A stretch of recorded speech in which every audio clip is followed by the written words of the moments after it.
नमस्कार विद्यार्थी मित्रांनो, इन्फिनिटी स्पर्धा परीक्षा अकॅडमीच्या वतीनं मी सागर सोनवणे तुम्हा सर्वांचं पुन्हा एकदा स्वागत करतो। आज आपण तुमच्या समोर एक नवीन विषय घेऊन आलेलो आहोत। सध्या तुम्ही चालू घडामोडीच्या अनुषंगाने अभ्यास करत असताना एक गोष्ट तुम्ही वाचली असेल, जी नेहमी मागच्या आठवड्याभरामध्ये ज्याची चर्चा होतीये, ते म्हणजे G20 ची मीटिंग जी आपण म्हणतोय ती भारतात होतीये। 9 आणि 10 सप्टेंबरला आपण पाहिलं असेल की 9 आणि 10 सप्टेंबरला ही मीटिंग भारतात झाली होती। त्या अनुषंगाने आजच्या लेक्चरमध्ये आपण थोडक्यात त्याची चर्चा करणार आहोत। G20 काय आहे, ती कशासाठी स्थापना झाली G20 ची, भारत त्यामध्ये कशा पद्धतीचा रोल प्ले करतोय, आणि आता जी 2023 मध्ये जी मीटिंग आता झालेली आहे दिल्लीमध्ये 9 आणि 10 तारखेला जी झालेली आहे, त्यामध्ये कोणकोणते मुद्दे चर्चिले गेले आणि भारताची जागतिक राजकारणामधली भूमिका पाहणार आहे।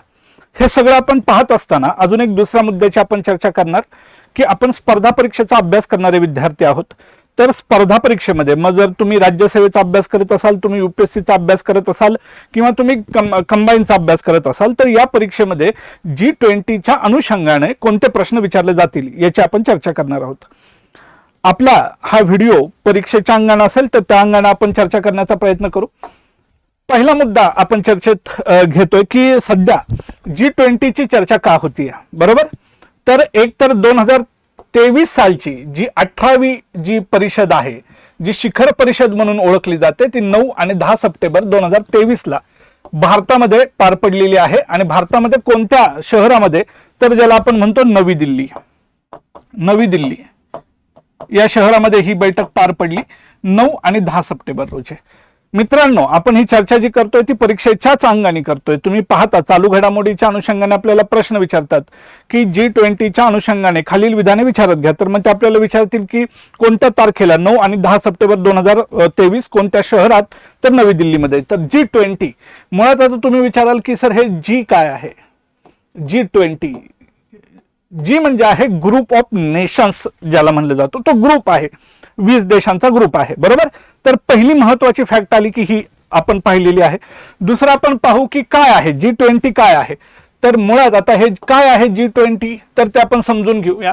हा एक गट आहे, ग्रुप, ज्याला मी मगाशी बोलताना म्हणलं की ग्रुप आहे, बरोबर?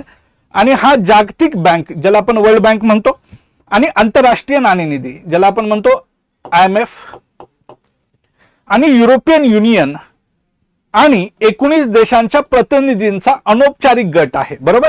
म्हणजे ज्याला आपण काय म्हणतो की G20 काय, तर हा एक युरोपियन युनियन आहे आणि प्लस ह्या 19 जे देश आहेत त्याच्या अनुषंगाने ह्याला म्हणलं जातं 20 देशांचा ग्रुप आहे।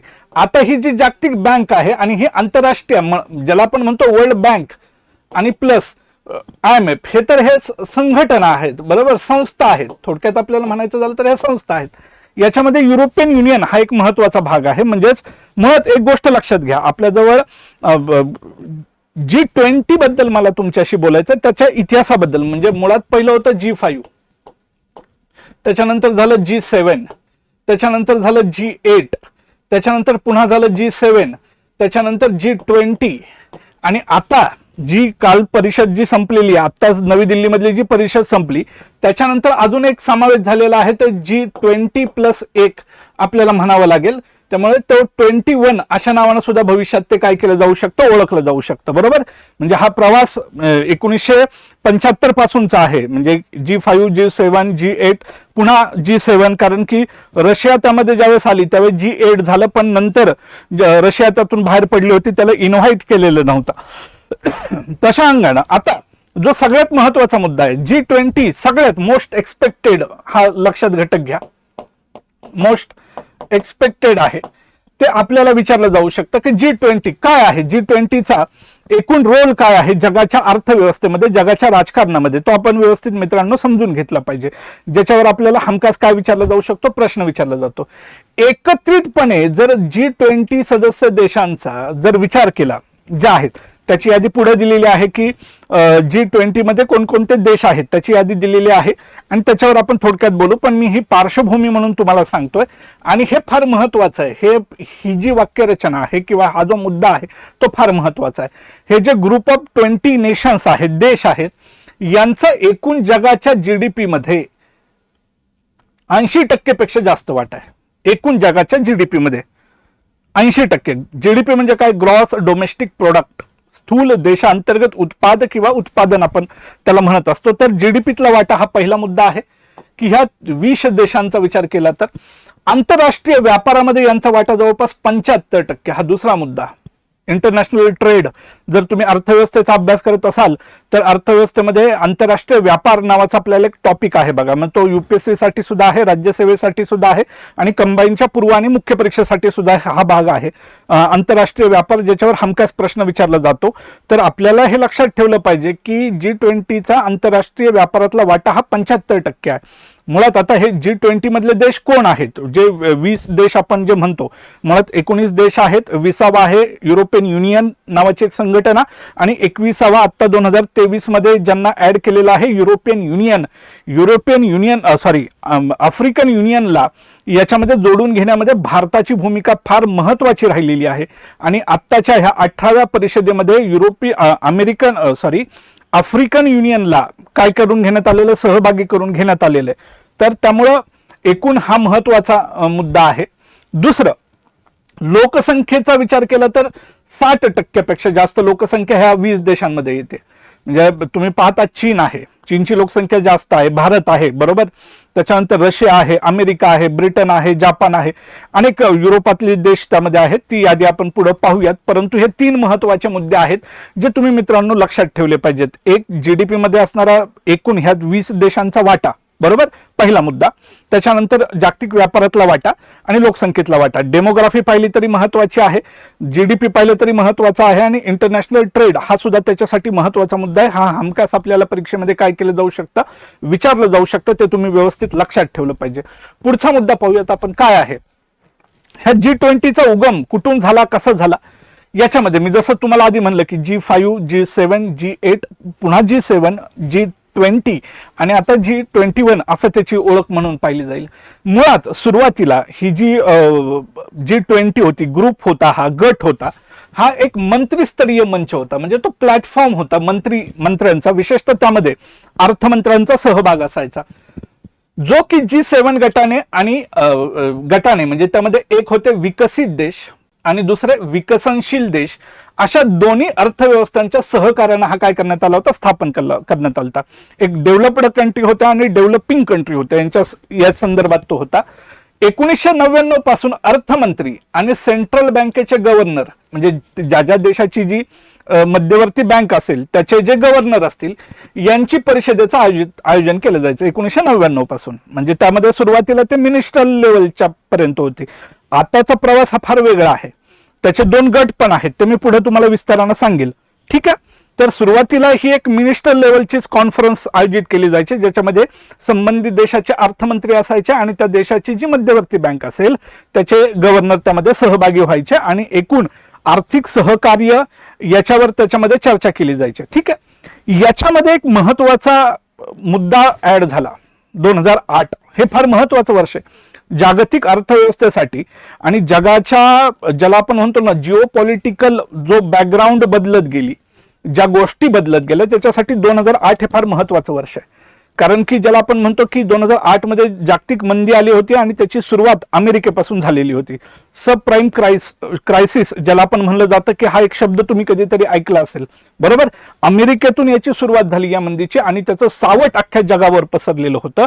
आणि त्यानंतर की आता अमेरिका केंद्रीय अर्थव्यवस्था हा 2008 पर्यंतचा जो एक विचार होता तो मागे पडत चालला होता आणि भारत असेल, चीन असेल, ब्राझील असेल, या देशांचं आंतरराष्ट्रीय राजकारणातलं, अर्थकारणातलं महत्व वाढायला लागलं होतं. 2008 पासून हा G20चा विस्तार आणि विकास फार वेगानं झालेला आहे. आंतरराष्ट्रीय पातळीवर भारताची वाढलेली जी प्रतिमा आहे, आर्थिक अंगण असू देत किंवा राजकीय अंगण असू देत, ही पुढे प्रकर्षानं फार येत गेलेली आहे. हे आपण समजून घेण्याचा प्रयत्न केला पाहिजे. पुढे बघू काय झालं. आर्थिक संकटाच्या वेळेस जगाला सर्वोच्च राजकीय पातळीवर, आता आधी हे आर्थिक अंगण होतं, पण आता हे राजकीय पातळीवर नवीन सहमतीची गरज जाणवली. कारण की तुम्हाला राजकीय सहमती केवळ आता एकट्या अमेरिकेनं म्हणणं आणि अमेरिकेनं सांगणं आणि त्या पद्धतीनं देशाची अर्थव्यवस्था चालणं हे आता चालणार नव्हतं. तुम्हाला एक जागतिक पातळीवर राजकीय सहमती निर्माण करणं गरजेचं होतं. या अंगानं 2008 हे वर्ष फार महत्वाचं आहे. G20च्या राष्ट्रामधील नेत्यांची वर्षातून एक बैठक घेण्याचं ठरलं. आधी जे आपण म्हणत होतो ते मिनिस्टर लेवलला होतं, परंतु त्या देशाचे जे नेते असतील, मग एखाद्या देशात पंतप्रधान पद हे महत्वाचं असेल, कुठं राष्ट्रपती असेल, तर नेते येऊन त्याच्यावर चर्चा करतील आणि राजकीय सोल्युशन किंवा उत्तर काढण्याचा प्रयत्न केला जाईल. ही 2008 पासूनची सुरुवात आहे.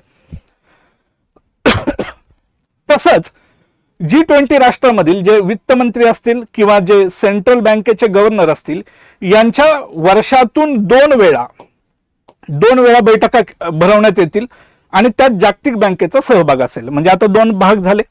एक त्या संबंधित देशातले नेते म्हणजे त्या देशाचा राजकीय प्रमुख जो कोण असेल तो, ठीक आहे, आणि दुसरं मिनिस्टर लेवलला ती चर्चा होईल. म्हणजे वर्षातून तुम्ही मिनिस्टर लेवलला तुमच्या देशाचे अर्थमंत्री जे असतील ते वर्षातून ह्या बैठकींमध्ये सहभागी होतील G20च्या.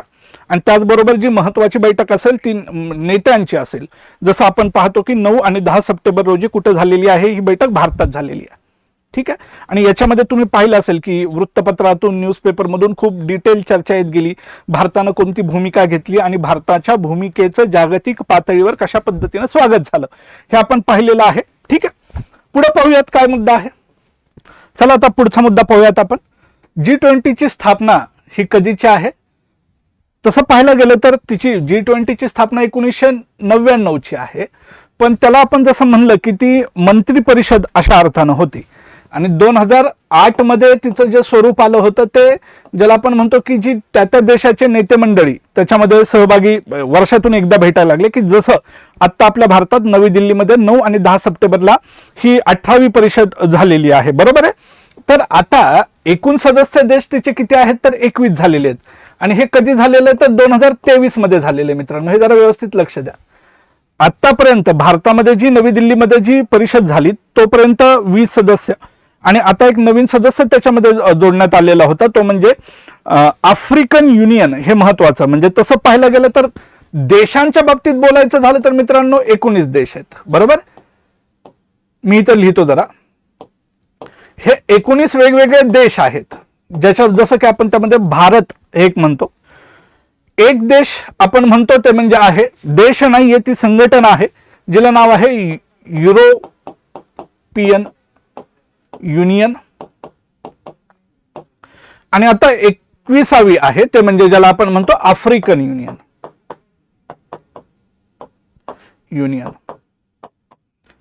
ह्या आफ्रिकन युनियनला G20 या गटामध्ये घेण्यामध्ये जर कुणाचा महत्वाचा रोल राहिलेला आहे तो भारताचा रोल राहिलेला आहे.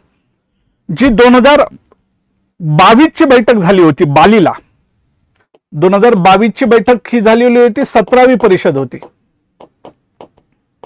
ही बालीला झाली होती. आणि ह्या बालीच्या बैठकीमध्ये भारतानं हे आश्वासन आफ्रिकन युनियनला दिलेलं होतं मोदींनी, की तुम्हाला पुढच्या बैठकीमध्ये G20 मध्ये सहभागी करून घेण्यासाठी आम्ही प्रयत्नशील राहू. आणि भारतानं जो शब्द आफ्रिकन युनियनला दिलेला होता तो भारतानं शब्द पाळला, ठीक आहे. महत्वाचं आहे. जसं मी सुरुवातीला म्हणलं की आता हा प्रवास जसं हे 19 + 20 + 21, आधी तर हा 20च होते, हे दोन एकत्र केले तर 20. पण प्रवासाची सुरुवात जर आपण म्हणलो की G7 पासून, तर त्याची सुरुवातीची ती स्थापना आहे ती 1975 मध्ये आहे. याच्यामध्ये विशेषतः विकसित देशांचा अंतर्भाव जास्त दिसतो. जसं की आपण कॅनडा म्हणतो, ब्रिटन म्हणतो, फ्रान्स म्हणतो, अमेरिका, जर्मनी, इटली आणि जपान, हे एकूण 7 देश होते. नंतर ज्याला आपण G8 म्हणतो, ज्याच्यामध्ये नंतर G8 मध्ये जो 8वा देश सहभागी झाला तो रशिया झाला होता, ठीक आहे. नंतर रशिया बाहेर पडला होता, तो मुद्दा वेगळा आहे. आता ही जी शिखर परिषद आहे, जी सगळ्यात महत्वाची परिषद आहे, याची सुरुवात 2008 पासूनची आहे. जरी G20ची स्थापना 1919 मध्ये जरी असली तरी शिखर परिषद 2008 पासून सुरू झालेली आहे. आणि याचं कारण काय होतं तर ते मी मगाशी सांगितलेलं होतं की जी जागतिक मंदी आलेली होती त्याच्यावर कशा पद्धतीनं मार्ग काढला पाहिजे. आणि आता हे फक्त विकसित आणि 2-4 देशच हे याच्यावर उत्तर देऊ शकतील असं राहिलेलं नव्हतं, ज्याच्यामध्ये भारताची भूमिका फार महत्वाची राहणार होती. बरोबर आहे. पुढचा मुद्दा आपण पाहूयात. सदस्य देश कोणते आहेत. जसं आपण तुम्ही पाहता की ज्याच्यामध्ये आपण म्हणलं की भारत हा एक महत्वाचा देश आहे, त्याच्यानंतर अमेरिका आहे, चीन आहे, रशिया सुद्धा त्यामध्ये आहे, आणि जसं मी म्हणलं की हा 21वा देश आफ्रिकन युनियन आता 2023 मध्ये काय झालेला आहे याचा सहभाग झालेला आहे. ठीक आहे. हे वेगवेगळे देश आहेत. भारत, अमेरिका, चीन आहे, रशिया आहे, ऑस्ट्रेलिया आहे, ब्रिटन आहे, फ्रान्स आहे, ब्राझील आहे, दक्षिण आफ्रिका आहे, दक्षिण कोरिया आहे, सौदी अरब आहे, जर्मनी आहे, युरोपियन युनियन जे मी मगाशी म्हणलं ते, इंडोनेशिया ज्याची 17वी बैठक झाली होती बाली या शहरामध्ये, ज्याच्या आत्ता आपण म्हणलं होतं ते आहे, कॅनडा, अर्जेंटिना, मेक्सिको, तुर्की, इटली, जपान आणि आफ्रिकन युनियन. तर आपल्याला हे विचारलं जाऊ शकतं की ह्या G20 मध्ये 21वा सदस्य देश संघटना म्हणून कोण आलेला आहे, 21वा घटक म्हणून, आणि आपल्याला दिलं जाऊ शकतं की याच्यामध्ये खालीलपैकी G20 मध्ये किंवा G21 मध्ये कोण आहे किंवा असणार नाही. हे परीक्षेच्या दृष्टीने आपण पाहतोय. पुढचा मुद्दा आपल्याला पाहायचा आहे की G20 काय कार्य करते, हे सगळ्यात महत्वाचं आहे. जसं मी मगाशी म्हणलं की मी पुढे जाऊन बोलताना हे सांगेल की G20 काय काम करते आणि त्याचे जे ट्रॅक आहेत ते काय आहेत ते समजून घेतलं पाहिजे. G20ची कार्य 2 भागात विभागली जातात. बरोबर. एक असलं म्हणलं जातं त्याला फायनान्स ट्रॅक आहे आणि शेर्पा ट्रॅक. हे फार महत्वाचं आहे. हे मोस्ट एक्सपेक्टेड म्हणून तुम्ही पाहिलं पाहिजे. आणि भारतानं याच्यावर सध्या खूप, जसं आफ्रिकन युनियनला सहभागी करून घेण्यासाठी प्रयत्न केला किंवा या परिषदेमध्ये, शिखर परिषदेमध्ये ज्याला दिल्ली जाहीरनामा आला, जो मोस्ट एक्सपेक्टेड प्रश्न असेल या वर्षीमध्ये कोणत्याही परीक्षेमध्ये, UPSC साठी सुद्धा असेल किंवा MPSC किंवा कंबाईन साठी सुद्धा असेल, त्याच्यावर मी थोडक्यात नंतर पुढे बोलेलच. आता हा जे 2 भागात विभागणी केलेली आहे. एक, याच्यामध्ये G20 मध्ये जी वित्त मंत्री असतील किंवा त्या बँकेचे गव्हर्नर असतील यांचे प्रतिनिधी येतील बैठकांमध्ये. आर्थिक काय कामं होतील आपल्याला हे विचारलं जाऊ शकतं की काय काम, तर आर्थिक नियमन असेल, सदस्य देशांमधलं वित्तीय सामंजस्य असेल आणि चलन जी करन्सी आहे यावर लक्ष केंद्रित केलं जाईल. म्हणजे हे जे फायनान्स विषयक काम, नावातच आहे फायनान्स विषयक काम आहेत ती, मग त्यावर ते लक्ष दिलं जाईल. दुसरं, शेर्पा ट्रॅक हे फार महत्वाचं आहे, पॉलिटिकली फार महत्वाचं आहे, फार महत्वाचं आहे. जसं आपण म्हणतो की तुम्ही आजच्या पेपरमध्ये जर पाहिलं असेल किंवा वाचलं असेल तर दिल्ली जाहीरनामा जो झाला, ज्याच्यामध्ये इथून पुढे बाली परिषद असेल आणि आधीच्या परिषदेमध्ये युक्रेनच्या प्रश्नानंतर ते होत नव्हतं आणि सर्वांचं एकमत बनत नव्हतं, तर दिल्ली जाहीरनाम्यामध्ये ते एकमत सर्वांचं बनलं आणि त्यावर सदस्य राष्ट्रांनी एकमत दर्शवलेलं आहे. ते भारताचं राजकीय यश आहे की ते भारतानं दिल्ली जाहीरनामा एकमतानं घडवून आणला. अमेरिका असेल, रशिया असेल, चीन असेल. त्यामुळे भारताचं ह्या परिषदेतली जी काय मिळालं तर भारताचं जागतिक राजकारणामधलं स्थान नक्कीच काय झालेलं आहे, उंचवलेलं आहे. हा महत्वाचा मुद्दा आहे. हे काय काम करतं, हा ट्रॅक राजकीय सहभाग हा महत्वाचा आहे. राजकीय सहभाग, भ्रष्टाचारास विरोध, डेव्हलपमेंट, ऊर्जा इत्यादी व्यापक मुद्द्यांवर काय करतो, लक्ष केंद्रित करतो. म्हणजे इथं इकॉनॉमीच्या रिलेटेड चर्चा फार कमी होतील. इकॉनॉमीच्या रिलेटेड त्याच्यासाठीचा ट्रॅक हा वेगळा आहे मित्रांनो. मग त्याच्यासाठी वर्षातून 2 बैठका होतात. सदस्य देशातले वित्तमंत्री आणि त्या देशाचे गव्हर्नर जे RBIचे किंवा त्या देशातली जी मध्यवर्ती बँक असेल ते त्यामध्ये काय होतात, सहभागी होतात. हे विचारलं जाऊ शकतं. कामाची विभागणी कशी आहे, तर हे 2 महत्वाचे मुद्दे. पुढं वित्तीय बोर्डची स्थापना केलेली होती, तर ती कधीची आहे, 2008 ची आहे. तो मुद्दा सोडून द्या. चला पुढे बघूयात आपण. आता आपण म्हणतो की आपल्याला काय विचारलं जाऊ शकतं. ठीक आहे, तर एकूण 18 झालेले आहेत, तर 18वी भारतात आहे, 17वी कुठं झालेली आहे हे विचारलं जाऊ शकतं, किंवा 19वी कुठं होणार आहे, किंवा पहिली कुठं झाली. तर पहिली शिखर परिषद झालेली होती ती 2008 मध्ये अमेरिकेमध्ये, जे आपण म्हणलं 2008 ला सुरू झालेली होती. 17वी जी झालेली होती ती नोव्हेंबरमध्ये इंडोनेशियामध्ये, जे मी मगाशी तुम्हाला सांगितलं बालीमध्ये झालेली होती. त्याच्यानंतर 18वी शिखर परिषद आपल्या देशात झाली, भारतामध्ये झाली, दिल्ली येथे, नवी दिल्ली. आणि जी भविष्यातली पुढच्या वर्षीची होणारे 19वी ब्राझीलमध्ये. हे 3 आपल्याला तोंडपाठ असलं पाहिजे. विचारलं जाऊ शकतं आपल्याला, पहिली विचारलं जाऊ शकतो, सगळ्या मी देऊ शकलो असतो, परंतु वेळेच्या अभावामुळे आपण ज्या महत्वाच्या आहेत त्या आपण घेतलेल्या आहेत. मुळात 2023चं G20चं अध्यक्षपद भारताकडे होतं, त्यामुळे ती आपल्या देशात झालेली होती. अध्यक्षाचं काम काय असतं, अध्यक्ष देशाचं काम काय असतं, मागच्या झालेले परिषद आणि आत्ता होणारी परिषद आणि भविष्यातली परिषद यांच्यामध्ये समन्वय साधून ते पुढे जात असतात, नवीन अजेंडे आणत असतात, जागतिक प्रश्नांवर चर्चा केली जाते, ओहापोह केला जातो. ठीक आहे, हा त्यातला महत्वाचा मुद्दा, हे विचारलं जाऊ शकतं. आता आपल्याला शेवटचा मुद्दा पाहायचा. शेवटचा मुद्दा हा आहे की बाबा ही 18वी जी परिषद झाली भारतात, तर काय महत्वाचे मुद्दे आहेत. तर यातलं सगळ्यात महत्वाचं आहे ते दिल्ली घोषणापत्र. फार महत्वाचं आहे, फार म्हणजे फार महत्वाचं दिल्ली घोषणापत्र. आणि मी याच्यातलं विशेषतः काय मी तुम्हाला वाचून दाखवतोय की भारताचे जे परराष्ट्र मंत्री आहेत एस जयशंकर काय म्हणतात. तर ते काय म्हणतायत, बाली हे बाली होते. आता हे बाली तर का, कारण की गेल्या वर्षीची परिषद बालीमध्ये झालेली आहे. तर दिल्ली ही दिल्ली आहे. गेल्या वर्षीपेक्षा परिस्थिती बदललेली आहे. युक्रेनच्या मुद्द्याकडे साचेबद्ध दृष्टिकोनातून पाहण्याची आता गरज नाही. दिल्ली घोषणापत्रात सध्याच्या परिस्थितीवर उपाय सुचवण्याचा प्रयत्न आलेला आहे. सध्याची जागतिक पातळीवर जो टेन्शनचा मुद्दा आहे तो म्हणजे युक्रेनचा मुद्दा आहे. रशियाने युक्रेनवर आक्रमण केलेलं आहे, बरोबर. आणि त्यावर जागतिक पातळीवर वेगवेगळ्या देशांनी वेगवेगळ्या भूमिका घेतलेल्या आहेत. पाश्चिमात्य देशांची भूमिका वेगळी आहे, भारताची भूमिका वेगळी आहे, चीनची भूमिका वेगळी आहे, बरोबर. आणि रशियानं स्वतः घेतलेली भूमिका त्यांची एक वेगळी अशी भूमिका आहे. आतापर्यंतच्या ज्या G20च्या परिषदामध्ये त्याच्यावर एक वाक्यता होत नव्हती. चीनची वेगळी भूमिका असायची, रशियाची वेगळी भूमिका असायची, अमेरिकेची वेगळी भूमिका असायची, परंतु दिल्ली घोषणापत्रामध्ये युक्रेनच्या मुद्द्यावर एक वाक्यता झाली. आणि ज्याला आपण म्हणतो की काय म्हणलेलं आहे, सर्वव्यापी एकमत असून निर्णायक एकमत नाही. या घोषणापत्रातील युक्रेनच्या संदर्भात व्यक्त करण्यात आलेली मुद्द्यांच्या आधारे समस्या सोडवली जाऊ शकते असा विश्वास त्यांनी सांगितलेला आहे. आणि ही बातमी तशा अर्थानं महत्वाची आहे. एक दिल्ली घोषणापत्र फार महत्वाचं आहे. हे जे आपण म्हणतो ना की शेर्पा ट्रॅक जे म्हणलेलं आहे ते भारताचे शेर्पा राहिलेले आहे. अमिताभ कांत हे एक्सपेक्टेड आहे. आपल्याला विचारलं जाऊ शकतं की भारतात जी परिषद झाली त्याचे भारताचे शेर्पा कोण होते, तर अमिताभ कांत आहेत. आणि ते म्हणतात रशिया युक्रेन संदर्भातील विषयावर सहमती मिळवणे हा सर्वात गुंतागुंतीचा भाग होता. यासाठी बरीच मेहनत घ्यावी लागली. या कामी मला महासचिवांची मोलाची साथ मिळाली. म्हणजे एक गोष्ट आहे की दिल्ली घोषणापत्र आपल्याला विचारलं जाऊ शकतं.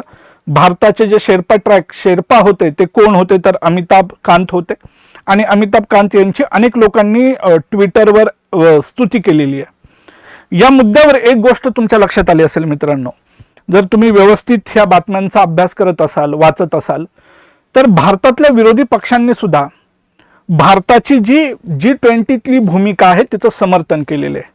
विरोधी पक्षांनी दिल्ली घोषणापत्राचं समर्थन केलेलं आहे भारत सरकारच्या एकूण युक्रेनच्या भूमिकेच्या संदर्भातलं. हे फार महत्वाची गोष्ट आहे. त्याच्यानंतर ह्याच परिषदेमध्ये भारताची 6 देशांबरोबर द्विपक्षीय चर्चा सुद्धा झाली. आता मुद्दा काय, हे जवळपास 19 देश आले. युरोपियन महासंघ आणि आफ्रिकन युनियन हे सुद्धा सहभागी झाले. त्याचबरोबर याच बैठकीच्या अंतर्गत भारतानं 6 वेगवेगळ्या देशांबरोबर बायलॅटरल डिस्कशन पण केलेलं आहे की तुमच्या बरोबरचे आमचे संबंध कसे असावेत, व्यापारक विषय सुटी कशा मिळाव्यात, या अंगाने भारतानं चर्चा केलेली आहे, बरोबर आहे. त्यामुळे हा महत्वाचा मुद्दा आहे. म्हणजे मी तुम्हाला आत्ता या लेक्चरमध्ये हे सांगण्याचा प्रयत्न केला की एकूण पार्श्वभूमी काय आहे G20ची, त्याचा इतिहास काय आहे, जागतिक व्यापारातलं अर्थकारणातलं G20चं स्थान काय आहे, बदललेली राजकीय परिस्थितीमध्ये G20ची आणि भारत, ब्राझील आणि चीन या देशांची भूमिका कशी वाढत चाललेली आहे. आणि हे पाहत असताना आपण हाही एक मुद्दा पाहिला की कोणते प्रश्न विचारले जाऊ शकतात, मुळात मुद्दा काय, हे सगळं डिस्कशन जे चाललेलं आहे ते प्रश्नांसाठी चाललेले, तर कोणते मुद्दे विचारले जातात हे आपण त्याच्यामध्ये पाहिलं पाहिजे. नक्की तुम्हाला आपला हा व्हिडिओ आवडला असेल तर जास्तीत जास्त लोकांपर्यंत तुम्ही शेअर करा. आपला चॅनल तुम्ही सबस्क्राईब केला नसेल तर सबस्क्राईब करा. ज्याला आपण म्हणतो की इन्फिनिटी स्पर्धा परीक्षा अकॅडमीचा चॅनल, यूट्यूब चॅनल तुम्ही सबस्क्राईब करा. आपला हा प्रयत्न आहे, माझा हा प्रयत्न आहे की परीक्षा केंद्रीय अभ्यास तुमच्यापर्यंत पोहोचवता आला पाहिजे. असाच प्रयत्न आपण भविष्यात चालू ठेवू. आजच्या लेक्चरला आपण थांबूयात. धन्यवाद.